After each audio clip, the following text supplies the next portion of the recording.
Practices program at Cranbrook Academy of Art is designed to offer skills and knowledge for students who work at Cranbrook and in the years after graduation. The program offers a wide range of workshops and discussions, including introductions to equipment and technology, seminars related to the business of being an artist, and even local tours and guides to available resources. We are very pleased to be working again this year with Lauren Rossi, a Detroit-based cultural producer and consultant for artists and arts organizations. Lauren is using her wide network of contacts to help us present some more formal professional practices programs on Wednesday evenings that are open to local alumni and the general public as well. This year, we're offering sessions on grant applications, artist residencies, social media, websites and marketing, finances and taxes for artists, and legal issues, contracts, and business startups for artists. There are green sheets just outside the auditorium. I hope you grabbed one on your way in. If not, make sure you get one on your way out. So it's my great pleasure now to invite Lauren to the podium to introduce tonight's program and our featured speaker. Lauren. Hi, good evening, everyone, and thanks again for your patience, and thanks for being here this evening. You know, you could all be outside enjoying this lovely weather, but you're inside here with us, so thanks. I'm really happy to have been invited by Judy to put together this series of programs for you all throughout the school year. So hopefully we'll be seeing more of each other over the coming months. But tonight I'm really happy to present the Resourcing Your Practice workshop, which is going to focus on a variety of resources for artists, but specifically grant writing. And so tonight's presenter is very near and dear to me, and we are colleagues who work together regularly, and we're formerly both employed by Creative Many in Detroit, where we were responsible for putting together workshops like this and a variety of other resources for artists in Detroit and around Southeast Michigan. So I'm going to introduce Cézanne and then tell you a little bit more about another program that we have coming up tomorrow evening in case anyone's interested in joining us for that. So Cézanne Charles is a designer, curator, and researcher with 20 years of experience working at the executive and senior management level within the creative industries, nonprofit and for-profit in both the United States and the United Kingdom. Together with John Marshall, she leads rootoftwo, LLC, an award-winning research and practice-driven hybrid design studio. Formed in 1998, their work engages in civic future making, using design methods to facilitate participants to imagine and shape collective visions of desirable futures that are more just, resilient, inclusive, and adaptive. Her work focuses on the intersection of art, design, technology, technology, culture, economy, social justice, and public policy for future making. Cézanne serves on the Design Corps Detroit's Stewardship Board for the UNESCO City of Design designation, the Board of Directors of Allied Media Projects, and the Downtown Detroit Partnership's Creative Partnership Advisory Council, the Zoning Advisory Group of the Detroit Planning Commission, and the Board of the Michigan Council for Arts and Cultural Affairs. So that's Cézanne. She is amazing, and you are all going to learn a lot from her tonight. So in addition, as I mentioned, we're hosting another workshop tomorrow night in Detroit that's also called Resourcing Your Practice, and it will be completely different from tonight's Resourcing Your Practice workshop. And tomorrow we're actually going to have two panels featuring 4 presenters, both local and national resources for artists. So those will include presenters from Creative Capital, who are based in New York, who are massive grant makers and provide a lot of resources for artists. We'll also have some local panelists, including folks from the Build Institute in Detroit, Culture Source in Detroit, and then also the Center for Detroit Arts and Culture. So it's happening tomorrow evening, also from 6 to 8 p.m. at Marygrove on the 4th floor gallery of the Liberal Arts Building. It's free and open to the public, so if anybody's interested in coming to learn some more from those presenters, please feel free to come and join us. And without further ado, I'd like to introduce Cézanne, and we can get the show on the road. Thank you.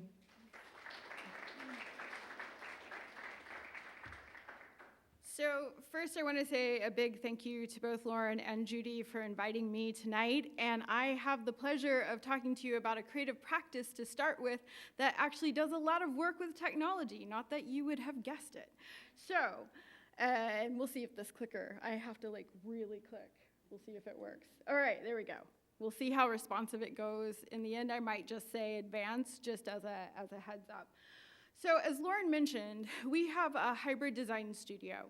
And our work really is at this intersection of how do we as artists and designers think about social change. And so a lot of our work means that we're looking for resources wherever we can find them. All of our work needs to be funded in some way, shape, or form, sometimes in partnership and sometimes in collaboration, and sometimes because we want to have the headspace and the autonomy to actually devise works ourselves before sort of funding comes in.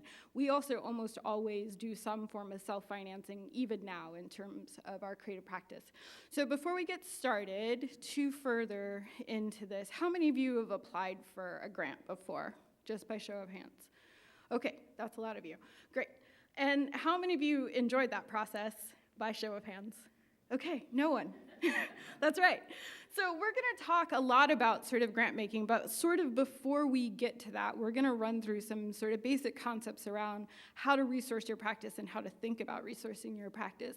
And then we're going to get into some of the sort of key assets that over your career you're going to need to sort of have in your toolbox a little bit. So that you can be armed with that kind of information and that sort of fresh writing about your work and your projects, so that hopefully that de-stresses some of the writing that has to happen as part of your creative practice. So I thought I would share a little bit. This is not going to go well. Maybe. No, maybe. Oh, but let's be there. Okay. So, as Lauren said, some of our work really takes place across a lot of scales. So sometimes it looks like curation. In this instance, we were invited to curate at the Saint Etienne International Design Biennale.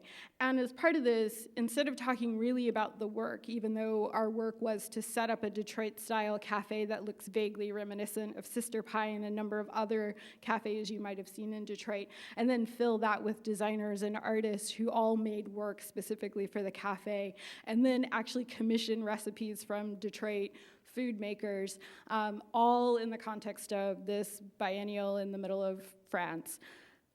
What this took to pull off meant that we had to raise about $50,000, and it was courtesy of the Knight Foundation, and it went in as a grant, but it went in as a collaborative grant with 3 other organizations. And so that's what I mean. Sometimes the work that you're doing, you can leverage partnerships when you do it. So when our work looks like curating, almost always we're seeking partners. We also got brand partnerships and sponsorships. So I actually shipped probably the most expensive Faygo ever to France. Because while the Faygo itself was free, the duty and taxes I had to pay on the other end were not. And that is the same for the Better Made chips that we shipped over too. Next slide. And sometimes it looks like doing sort of qualitative and ethnographic research. So one of the big things driving our creative practice is this idea of how systems and infrastructures come to play. And when we first landed in Michigan, because neither of us are originally from here, we wanted to sort of unpack this myth that you could still get anything made in Detroit. And that is true. What we found is if you had a lot of money and you were working in high precision, high tolerance industries, you could in fact get anything made. But if you were an artist and designer wanting to do short run multiples, it was a totally different story. So sometimes when our work looks like research, we're getting funded to do that on a $20,000 grant that takes 6 months. That is a research grant that we wrote in order to try and understand an ecosystem problem for not just our creative practice, but for a number of other creative practices. Next slide. And sometimes it looks like headless chickens on top of rooftops, driven by the climate of fear on the internet. And this was a specific commission from Locust Projects.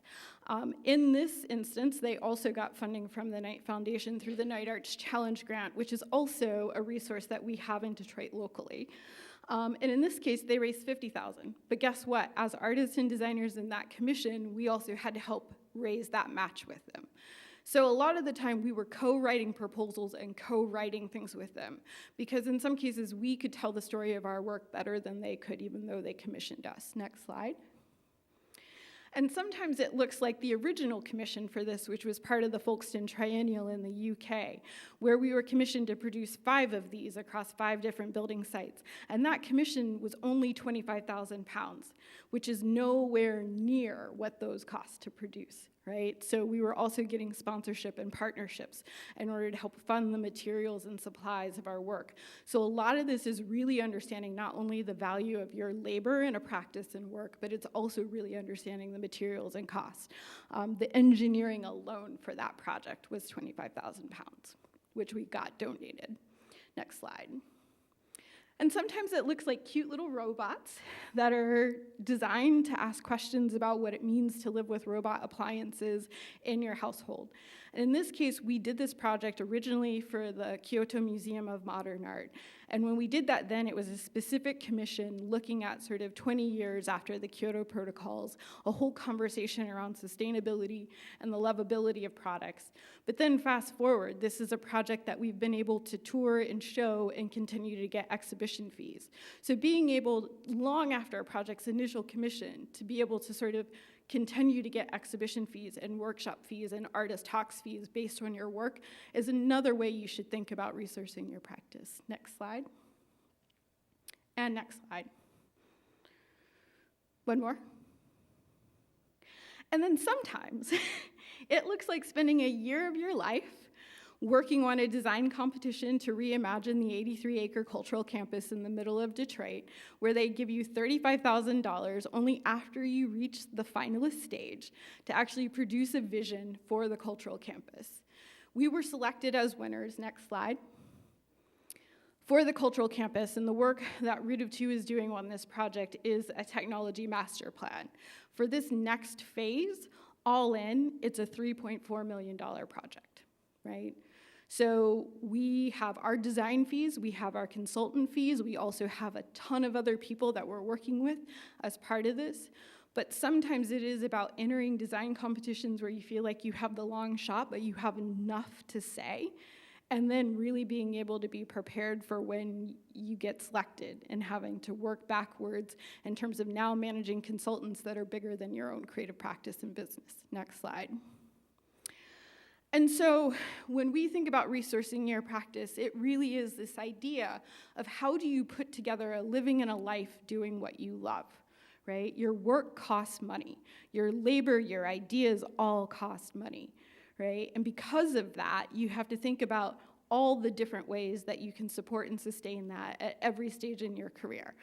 And very early on in my career, it sometimes looked like in kind and barter and sometimes commissions, and over time it's become really around a lot of grant making, a lot of research, and a lot of legwork on the front end of projects.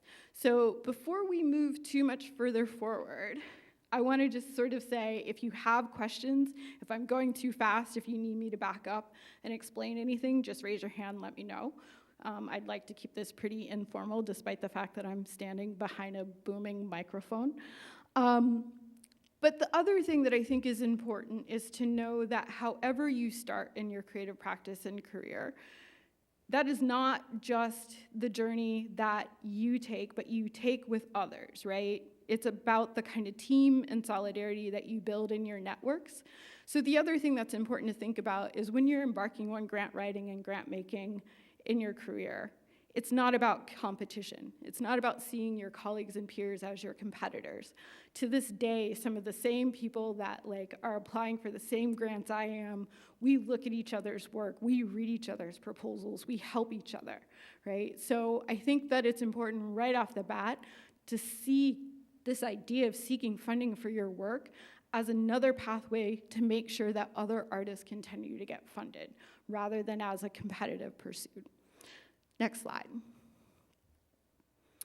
So we're going to define some terms, and it seems kind of pretty obvious, but expenditure most people sort of understand in terms of their creative practice. What are some of the things you guys spend money on to make your work? Materials, supplies, paint, fiber, machine time. How many of you use CNCs as part of your practice? How many of you are worried about having to figure out how to pay for machine time after school? Yeah. we use a lot of CNC in our work, right? And we have to figure out how we're gonna pay for that machine time and that labor tech, right? The moment we no longer have access to free resources.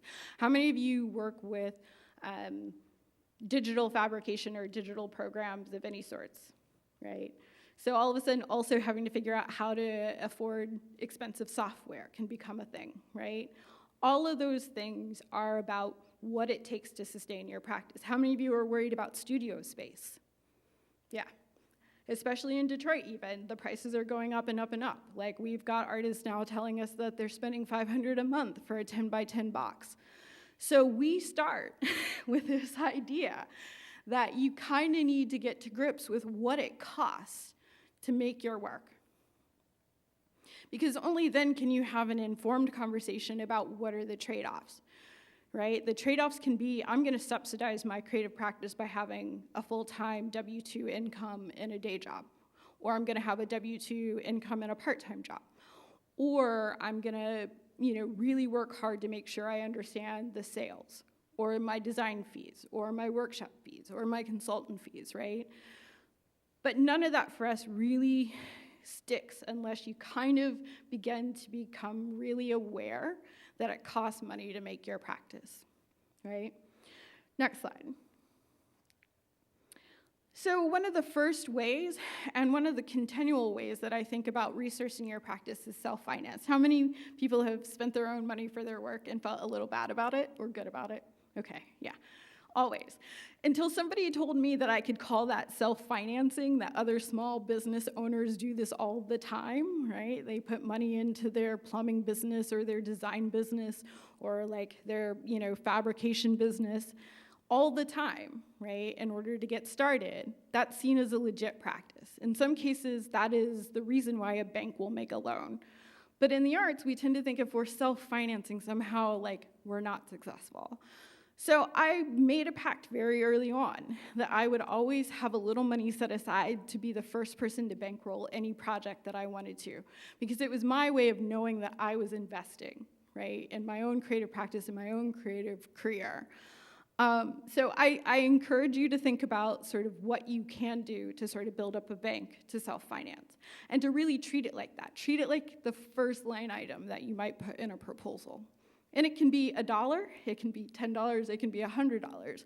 But knowing that you're making that investment can actually change the way you think about asking others to invest in your work, right? Next slide.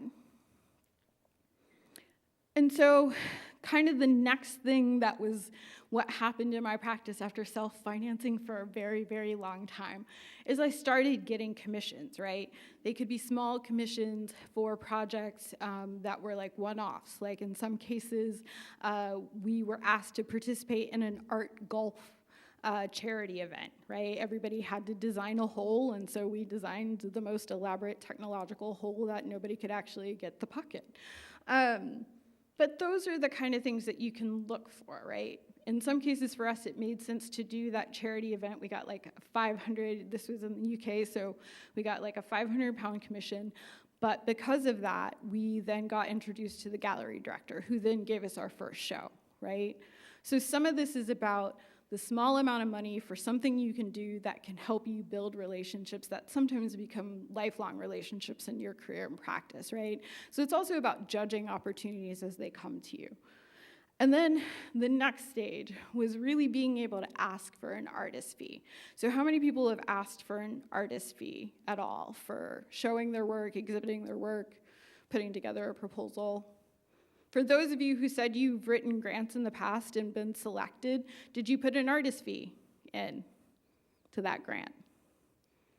Right. Start putting your artist fees in now.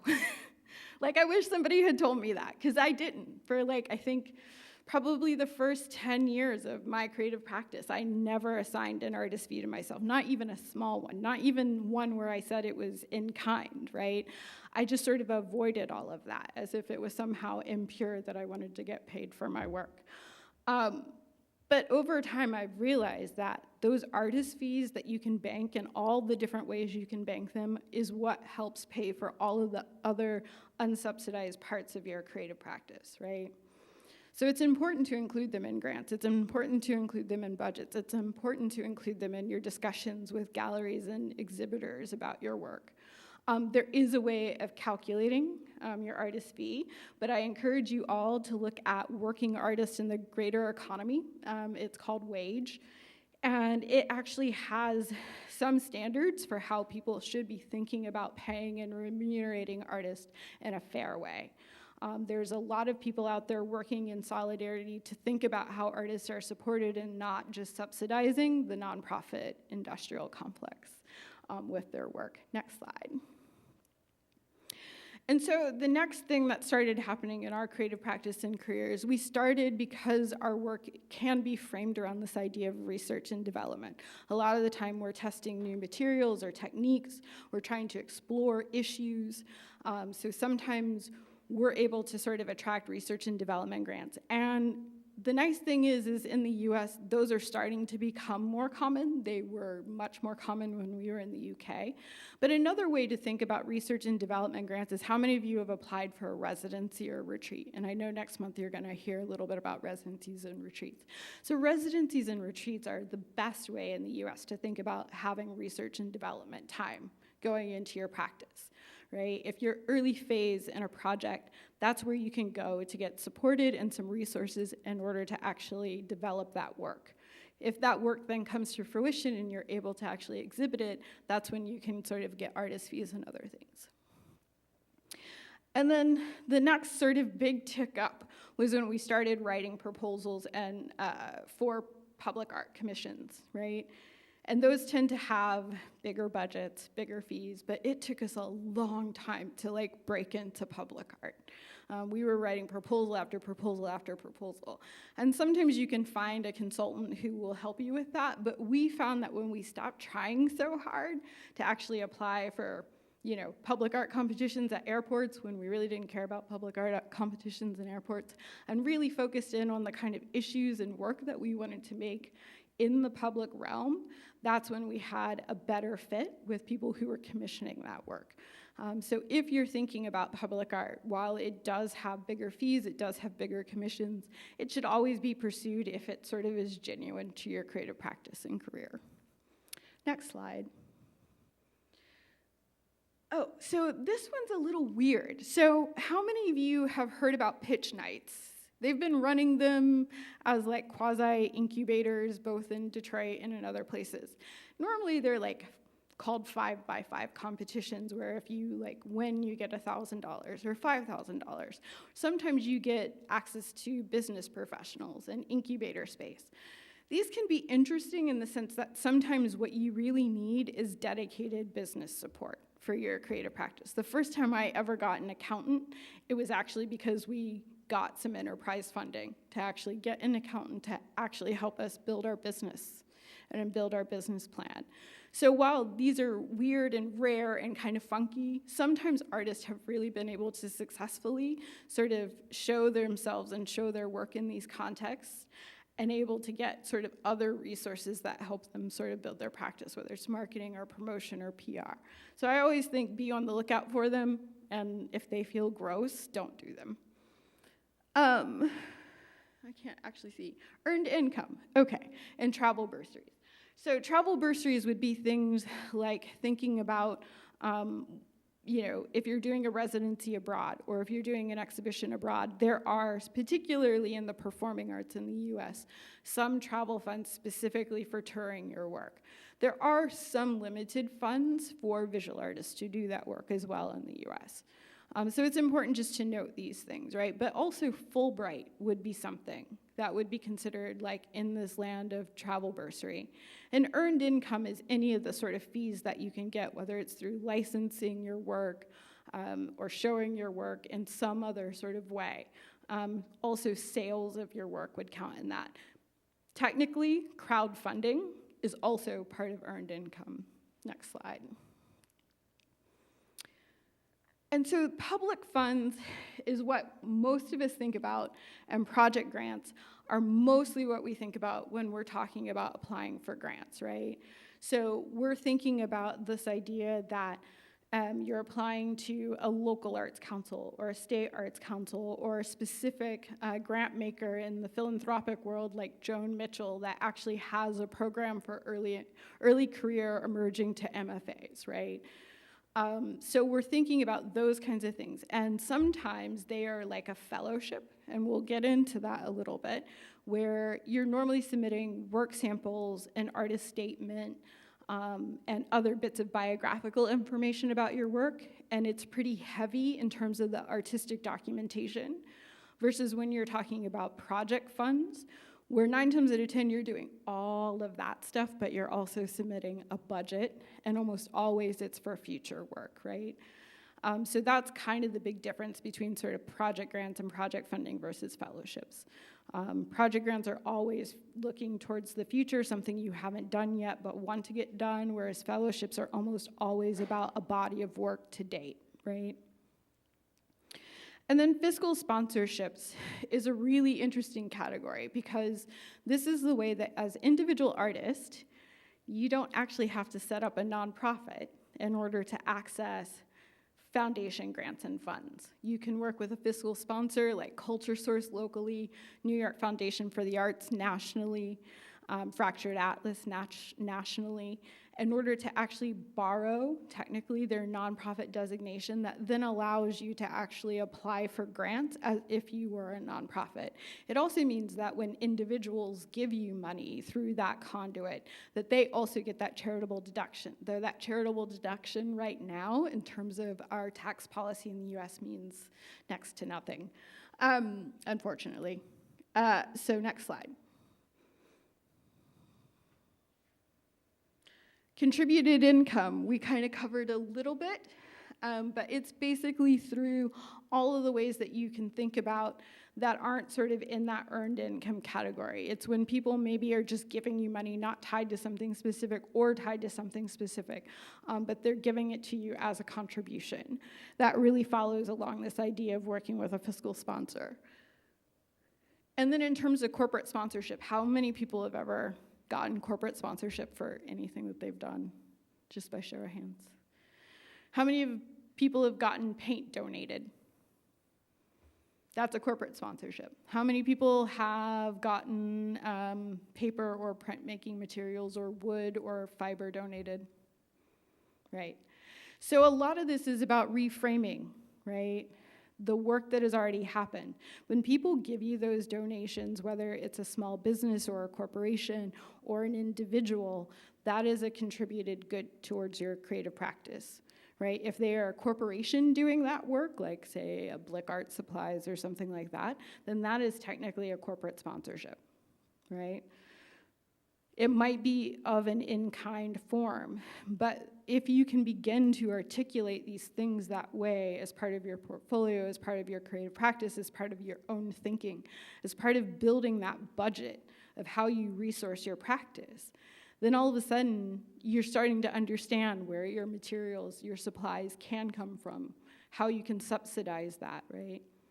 So when we think about resourcing your practice, we're trying to think holistically. Some of it is about money, right? Some of it is about this other thing, which is barter and in-kind. So cash and in-kind match, I mentioned it a little bit in the context of the Knight Foundation, but normally when you're applying for a project grant, they're never gonna fully fund what that project is. Some of them also have what they call matching requirements, but even still, if you think about a project that cost $100,000 and they give you 25, you've got to figure out where you're going to get the other 75 from, right? Some grant makers make it very explicit. Like if you get a Knight Arts Challenge grant, it's great. You can get $50,000. I've got a $50,000 grant right now that I can't touch until I raise another $50,000. Right? So while I'm very excited, I'm still spending a lot of time having to think, where is that other $50,000 going to come from in order to sort of realize my project? So just be aware that those mechanisms are normally out there because in some cases you have a funder who really wants to be able to tell the story, that the arts are able to be a big spend, right? So they really want to see their dollars activated and attracting other dollars, right? And so we get into a little bit about what their mission is and how that mission aligns with what you want to do. Next slide. And so other types of funding. How many people have used their credit cards to fund their work? I do. The important thing about credit is this, right? Is have a plan for it. Be smart about it. It's not to sort of stigmatize the idea that in the short term you have to put something on a credit card. It is about knowing how and in what way you're going to manage your credit, right? How you're going to be able to pay it back, when you're going to be able to pay it back, what are those other sources, right? And that's the same as you sort of tick up. Like right now, this project that I'm working on for the cultural center means that I had to take on employees before I could get like the contract signed, right? So no dollars have come in right now for that project for me, but I've already had to start spending and working on it. But I know that it will come in, right? So I've had to finance that in the short term, right? But I know that I can do that because I know what I budgeted and what the planned for fee for the project is. So a lot of this is about managing that bridge and managing that gap as opposed to feeling stigmatized by it, right? But that's going to be a really big thing, especially as you think about sort of credit and credit worthiness in terms of school loans and other things. One of the things that I did right out of the bat, in the same way that I had a percentage of any income that I got, whether that was $10 from my grandmother and a birthday card, I always set aside like 2% for projects and another 2% for any debt relief that I needed to do. And that's just a habit, right? Some of this is about the kind of financial habits and hygiene that you set for yourself. So one of mine has been this idea that I'm always making sure I'm able to pay down debt. And when I don't have debt, then that becomes like the savings that can bankroll either trips or conferences or other new artworks, right? And then microfinance and loans kind of fall in this other category. They may be things that as you are in your career, you realize you need. Particularly in public art, if you're having to do a big public art commission, it might be worth being able to say, I have a contract for this public art commission, and talking to your bank and saying, I need a loan so that I can actually pay for this up front. Because guess what? Most of the times when you get these grants, they want to either pay you sometimes 25% up front, right? 25% at another milestone, and maybe like a final 25 or 50% at the end, right? Because they're also managing their payments. But you've got to produce the work long before you see that income, right? So that's where these other alternative forms really come into play. They're about the kind of flexibility they can give you in your creative practice when you know that you have dedicated income coming in. It just might not be coming in when you need it at the phase of the project that you're in. Next slide. So these are just some of the ways that we've seen artists earn resources in their creative practice, right? So one of the things that always comes up when we think about retail sales, that's really like selling your work. But what about selling like, derivatives of your work, right? We had those tall headless chickens that are very, very expensive and not terribly affordable for lots of people to own. We have a couple in permanent collections and had a couple big sales based on that. But we also have been working on an open source hardware toolkit version that we could actually sort of monetize and sell, both in terms of collectible gift shops, but then also make available as an educational kit for sale, right? So some of this is about, you might have this one big project, but how do you break it down into merchandise? How do you break it down into derivatives? Believe it or not, all of those films that have paintings and artworks in the back of them in one like domestic shot, most of those are licensed artworks that you see on TV, right? So artists are actually getting licensing fees and exhibition fees for one-time use in films and movies and things for their work. There's also the ability to sell prints, right? So we try and think, how do you extract the most value, whatever value means to you, out of a project that you're doing, right? If you're going in to give an artist talk, can you also give a workshop? Can you get a workshop fee? If you've been invited into town to show a work, can you also then go and speak at a local high school or college or university, right, about your work as well? So we're thinking about all the ways you can sort of have a force multiplier every time you're doing a project. Next slide. So the big thing about this, and the reason why I think most people feel like writing is anxiety-producing and generally sucks, is because you're writing about something that hasn't happened, which means often you don't feel confident about it, right? You feel like this is all bound up in your head, only makes sense to you, and that you can't sort of get it out on paper in a way that a grant maker or a funder who has all these expectations will get and understand. But for most of us, we engage all the time in fiction, right? And we know what makes good fiction. We understand when something is compelling. We understand when something is rich. We understand when there is a story that is being told that immediately captures us, right? And that is the work that you're doing when you write a grant. There is no shortcut. There is no jargon. There is only the story you want to tell about the thing that matters to you. And that is the craft at the heart of all grant making, right? Next slide. And so we think about it this way. You know, how do you make what you're saying rich in detail? How do you make it persuasive? How do you make it relevant? How do you make it interesting to a reviewer? How are you thinking about what that reviewer is going through when you're writing your work, right? We get trapped in the idea that, you know, we need to use a lot of like jargony buzzword language, like if I see innovation and creative placemaking one more time in a grant application, I'm gonna murder somebody, I think, right? When what I really want them to say is, I give a shit about this community and this is where I'm doing that work. And this is how I'm gonna work. And this is how we've been working together. 9 times out of 10, that is much more compelling than this idea that they're writing to an audience that they believe doesn't believe in the work. Right? I will tell you there's more good projects than there is funding, but there will always be funding for you. At some point in time, at some phase, in your career, in your practice, it will happen and it will come. So just know that that is the faith by which you sit down and you write about what matters to you. More than you write about what you think I want to know, right? Next slide. And so there is some techniques that you can use. These are mostly hacks, right, that we use so that we get in the habit of doing this work. And we get in the habit of doing it in a way that forces us to listen to ourselves before we listen to others about the work that we're trying to do.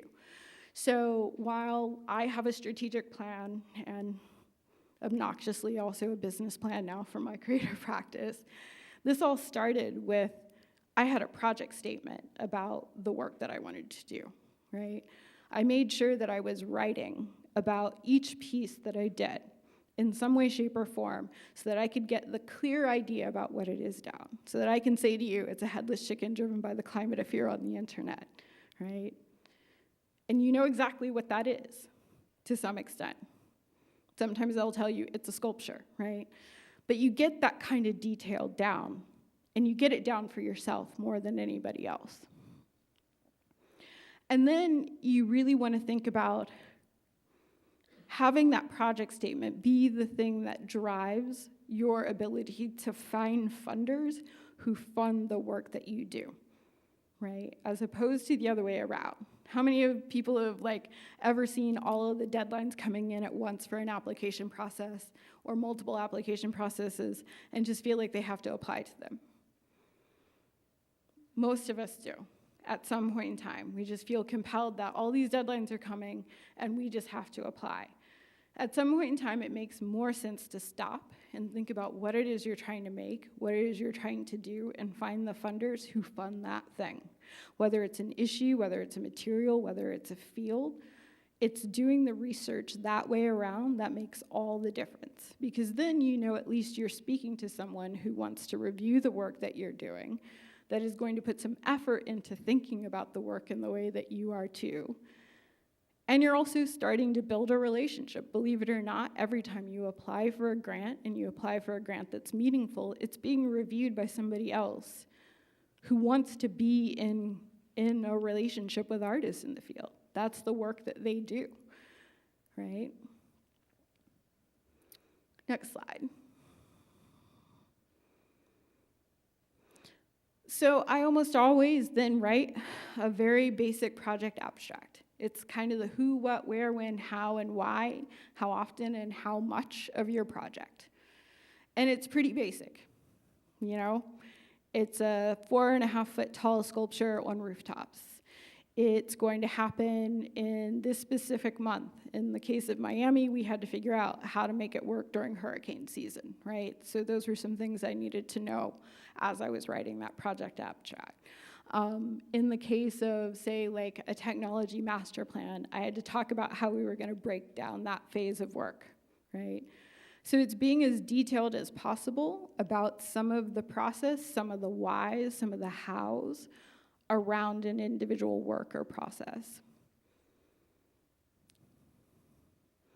Next slide. Okay, I can't see that one. Hold on one sec. Oh, right. So now we're into the thick of how it's going to be accomplished. Where will it happen, right? What is the expected outcome? This one tricks people up all the time, because how do you know what the outcome is of a project? Well, 9 times out of 10, you might know the change that you want to see in the world for yourself, right? An outcome can be that this is a more ambitious project than I've been able to do to date. And if successful, right, then I will have established myself as a public artist, or I will have established myself as a gallery artist, right? So keep the outcomes as real as possible and as close as possible to you until you feel like you can actually begin to express more about the sort of change you might want to see in a broader audience or a broader public. And then impact and benefit is also another thing that, especially in the context of project grants, funders love asking. Again, this is one of these areas where it's okay to push back and say that the impact and benefit might be to you, might be to a community that you know or work with, or to a discipline, right, in terms of thinking about your contribution to your field. But you have to sort of author an impact and benefit that you know you can deliver and be measured against. Next slide. So again, some of the types of proposals for artists that we see are kind of fellowships, these ideas of production and project and commissioning grants, also professional development and travel grants for residencies and research, and then public art and other sort of creative competitions, right? Whether it's a design competition that you go into as the artist, part of a larger design team with architects and sort of landscape architects.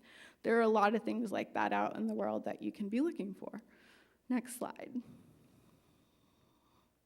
And when we think about the kind of big domains that you see where those projects are being offered, there's government funding. So despite the fact that most people think the NEA doesn't fund artists, they do fund arts organizations who 9 times out of 10 are funding artists.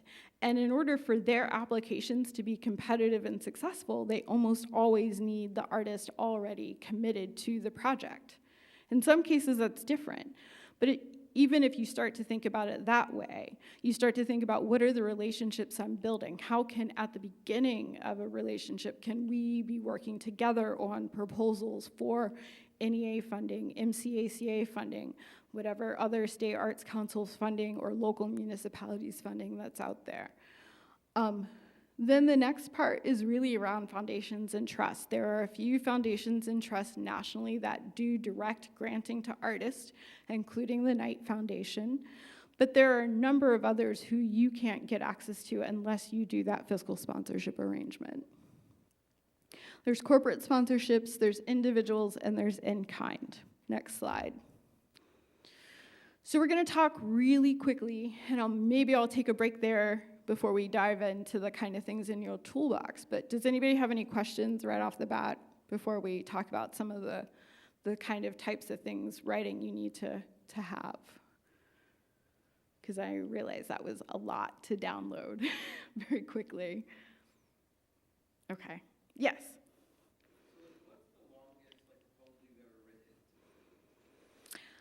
Oh, so like the biggest or the longest in terms of time that I've had to wait to get an answer? Right. So I think the biggest proposal I've written was by far an NEA grant. It was around, by the time all of the sort of attachments were added on, it was probably about a 40, 50-page application. But that included work samples, that included letters of support, that included schematics of like design and stuff like that. So I would say all government grants are always trickier and almost longer. There's a real trend right now for people who are especially funding arts organizations and individual artists, for them to really rethink their applications and make them much smaller. So I would say the harder thing now is having to write to really restrictive word limits and page limits in applications, more so than the old school days of like writing these big, long, elaborate grants. Being succinct is far harder. But yeah, probably about 50-page, all attachments in. Other questions? Yeah.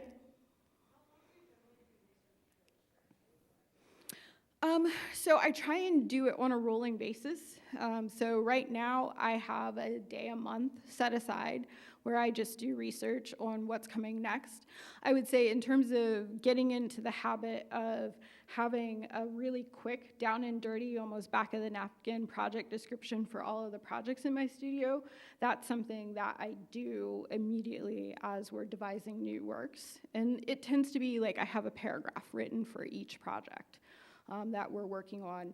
And then that's the thing that helps me go and then do on the research day, that research. And then for grants that come around cyclically, because most of them do, I just pop them on the deadline on the calendar so that I know like every year Graham Foundation's deadline is September 15th. Creative Capitals is normally like March something, late February, early March. And so I just kind of get in the habit of having those big ones like on a calendar that I know is going to come around. Yep.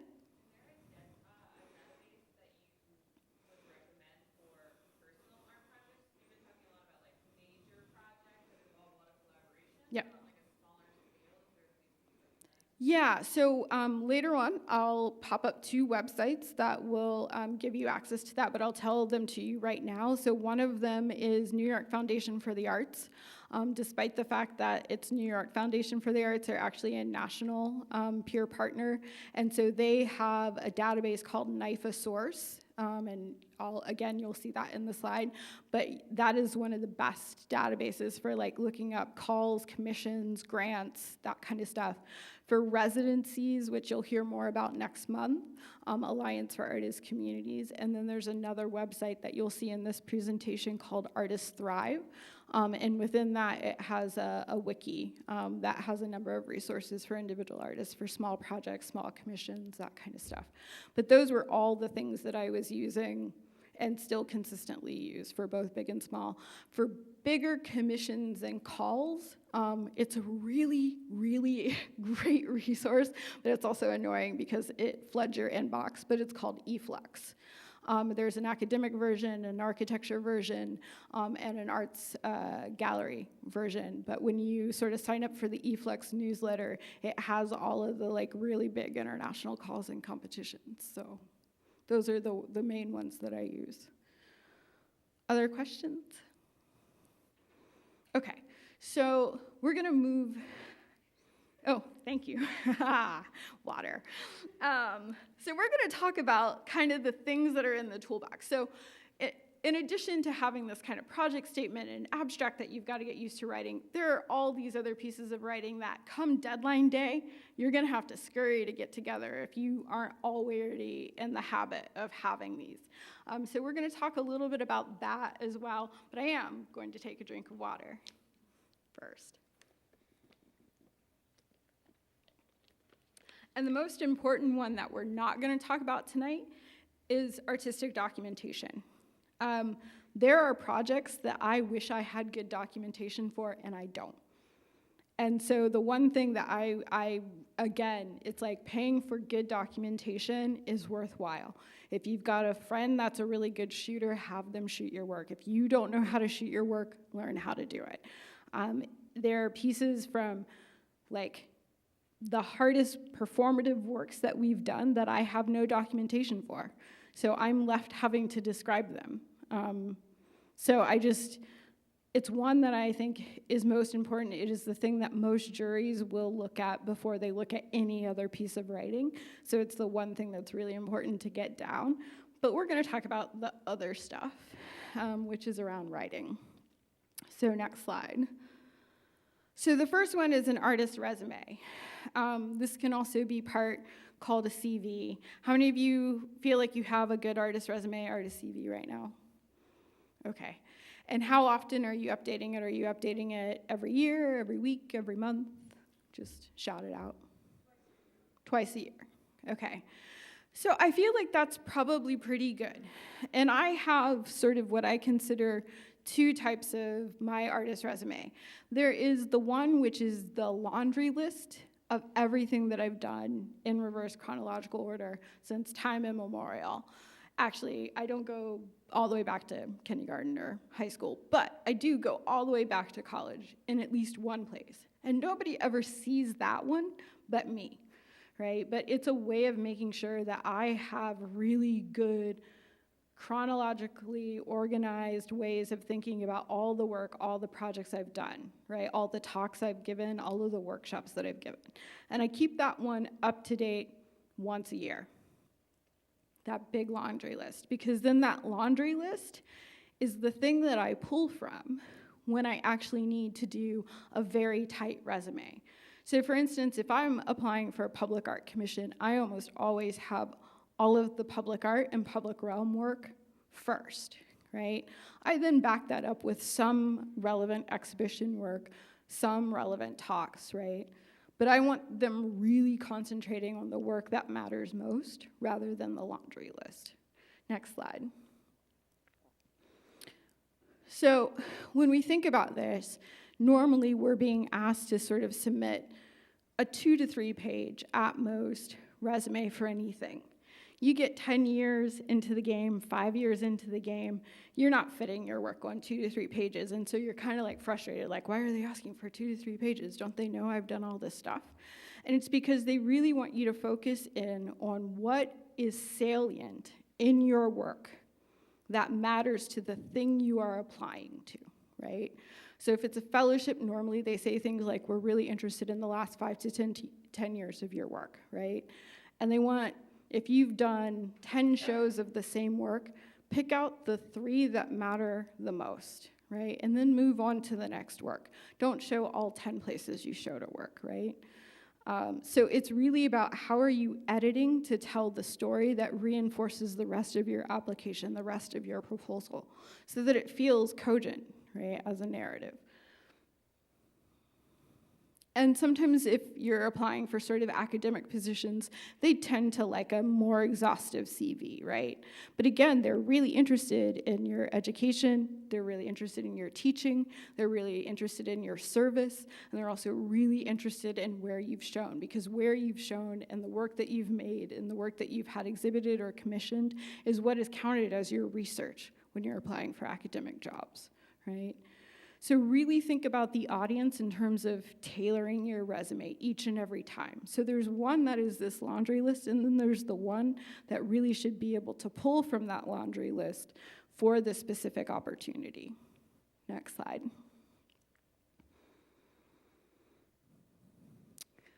Yeah, I said those things. I'm a little ahead of myself, sorry. Next slide.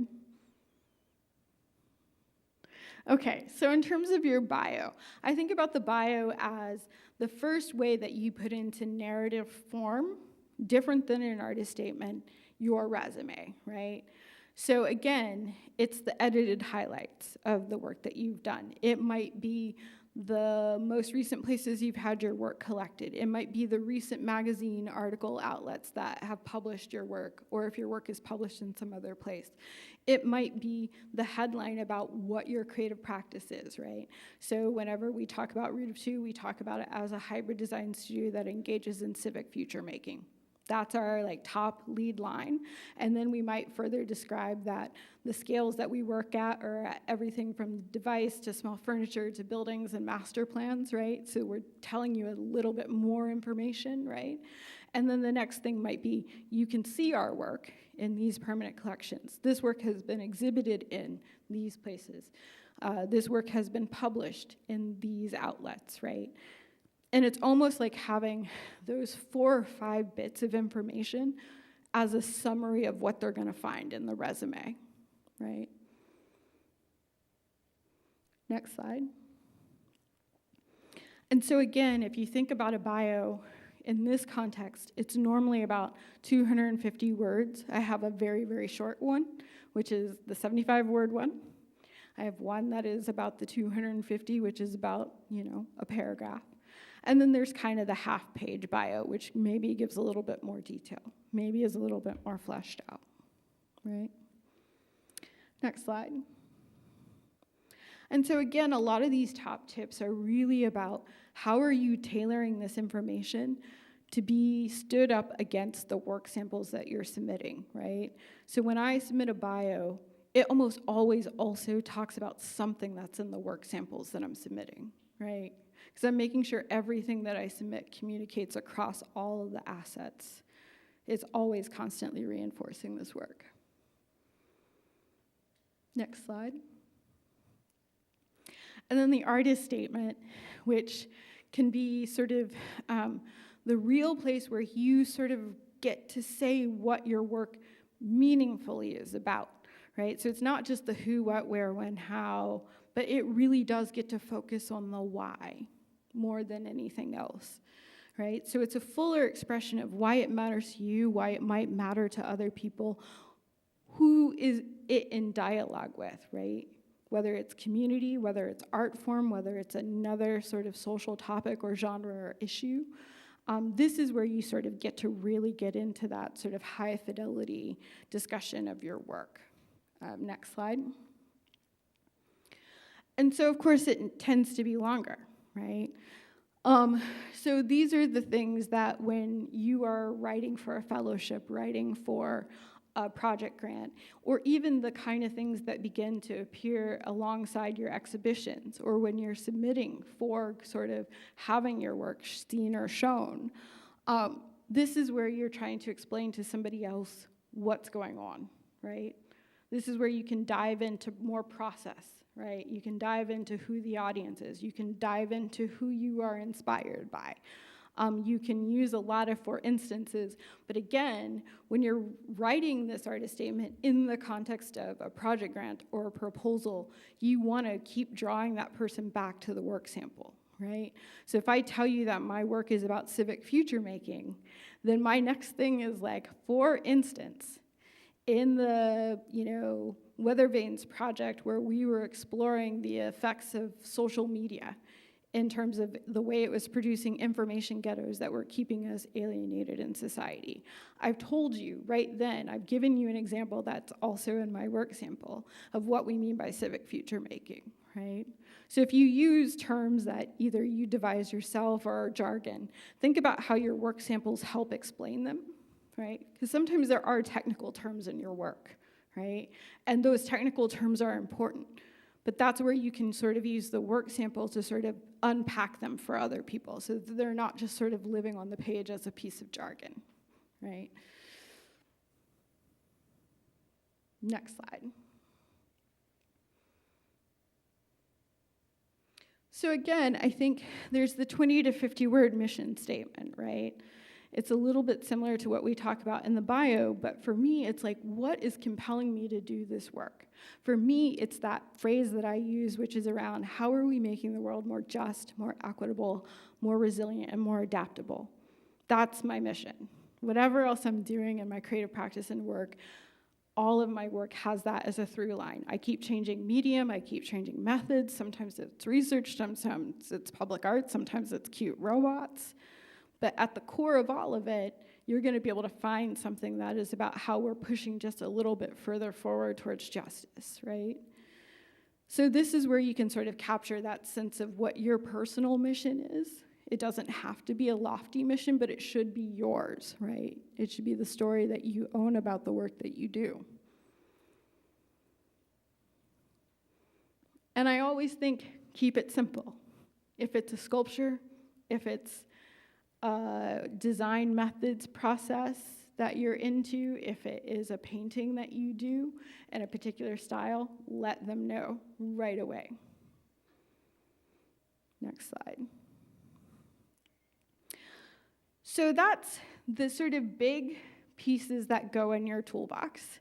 So I want to open it up to more questions because I feel like we can get into a lot about just what it takes to sort of keep those things up and running and going, and what are maybe some of the challenges that you're facing. Are you facing any challenges right now other than the weather? Yes. Yeah.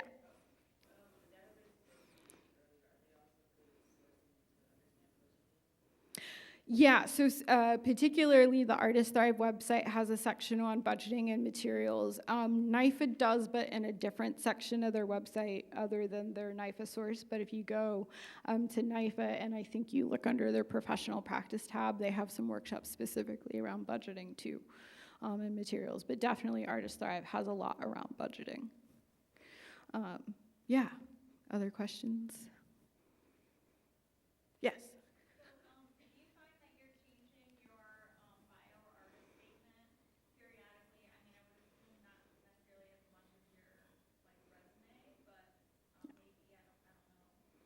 I would say, so every time there's a big sort of meaningful change in my practice, that tends to be when I change like the sort of bio and mission. And I always kind of revisit it. So for instance, this past year, we spent forever talking about ourselves as a hybrid design studio. And we sort of felt like that's very true in the sense that he comes from a sculpture background, now works in architecture and product design. I come from a theater background, but also have always worked in technology as well as public policy. We were like, hybrid, that really describes us. But then we realized that doesn't tell too many people too much. And so we sort of sat down and rethought, well, what is it we really want them to know? And what we really wanted them to know is that society matters to us, and the future matters to us, and how we get to fight for the future. And so we went back and rethought our whole mission statement and our whole framing around our creative practice for that. And I would say we tend to do that because I work in a collaboration. We tend to do that once a year as a big sort of like almost retreat. We do a make and take retreat for ourselves, so we have to make something before we actually spend time writing, because otherwise just writing and post-it noting would kill us. So we sort of make sure we are actually in the practice and doing some physical labor in the practice and then writing about it. But I would say a once a year check-in around like what matters to you and what you're doing and how you want to frame that is probably worthwhile. Other questions? Yeah.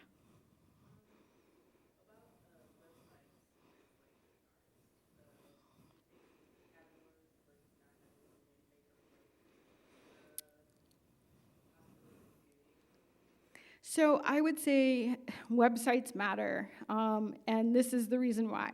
Because there are a lot of grants that you don't get to apply for. There are a lot of grants where you're nominated, and you might be nominated by somebody who knows your work locally, who has seen your work, who is a big believer in your work, and then they're sending that nomination out into the ether to a bunch of national folks who then try and do their research on that artist and can't find an online presence and can't sort of come and see the work.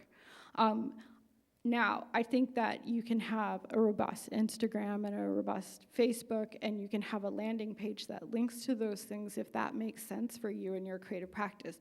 But I think that there has to be some way for a national audience who's not immediately locally here to actually be able to see and find and follow you in a way that sort of keeps it up to date, makes it easy for them. Because just the way that a lot of funding for artists works, it's based on nomination. But just even in general, it's based on word of mouth and relationships, right? So you never know when that curator that was in town briefly, like gut checked, your work, and then sort of was like, I want to follow that artist, and then like is out of town and can't, right? So I think it matters for those reasons, for sure, in terms of visibility and exposure.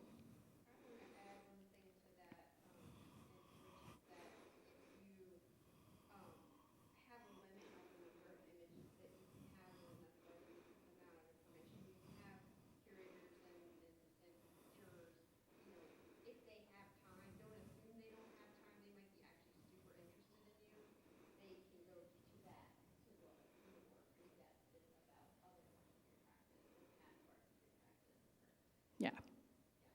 Yeah, for sure. I mean, like, there have been sort of opportunities where I didn't get the grant, but I got contacted afterwards by somebody who was on the review panel that was like, I really liked your work. I liked learning about more of it on your website, right? So sometimes it's about what is the low-level way that your practice can be working for you even when you're asleep, right? Even when you're not working, something out there is working for you, you know? Other questions, other thoughts, other comments? Does everybody feel like they can go and write new artist statements and bios and resumes and tackle proposals? Does everybody feel like they really wish they had marshmallows and cocoa?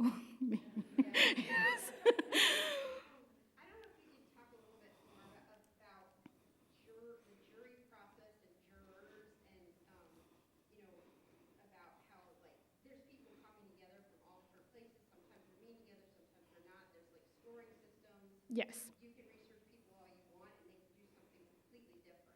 Yes. So I will tell you, having been on both sides of the panel process, and if you happen to ever live in a state where you get to go to a government panel and actually see a panel process live, do so, because it's illuminating. But in terms of the way that most juries are run, there is no way that most juries are run. That is the thing you have to take away. So a lot of people, for sheer cost, are doing digital panels, right? So the first, second round of screeners normally has 1 to 2 people dedicated looking at an application. For something like applying for the Creative Capital Grant, we'll use that as an example. They normally get about, in the first round, 6,000 6,000 applications. The first round reviewers have to whittle that down to about 600. Right? And those reviewers are from all around the country. They're doing it all digitally, and there's 2 people looking at your application. There's a current grant that I'm reviewing right now for submission for South by Southwest's art program. We're going to get something like 7,000 applications. I get a set number of 40 that I go into the system and review, and I don't even get to go back. Right? Like, I can't even hit the back button and see that thing that I reviewed. Like, once I review it, it's gone. So all of these systems are set up differently, and all of them are driving towards a different sort of conversation. When I've been on, like, really thoughtful panels, we're in the room together and we're really hashing it out, and we all really are duking it out for the projects that we love and the artists that we love. And almost always there's a point where we realize we have this much that we can spend, and we have this many projects that are worthy.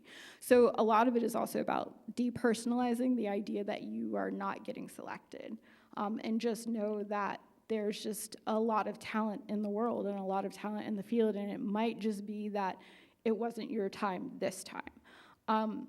But there's also this issue of you're never gonna get the one person on a panel that intimately knows everything about your practice, your genre, your field. Normally, it's like there's a panel of 5 to 7 people, and they're all gonna have to be some form of specialist generalist. And that's why it's really important to not just write for the 10 people who really understand that very arcane point that I normally want to make about technology, in my case, right? But it's being able to unpack that in a way that makes it human for other people to read that don't have a specialist background. Other questions, thoughts, comments? All right. Well, thank you guys so much. I appreciated you bearing with our lack of technology. If we can advance one more, then that's the first slide for the first resource.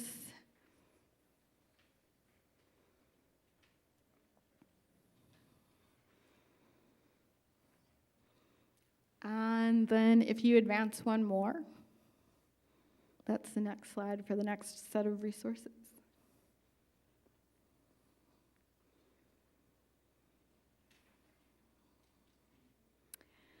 And then if you advance one more, I think it just says thanks. Thank you.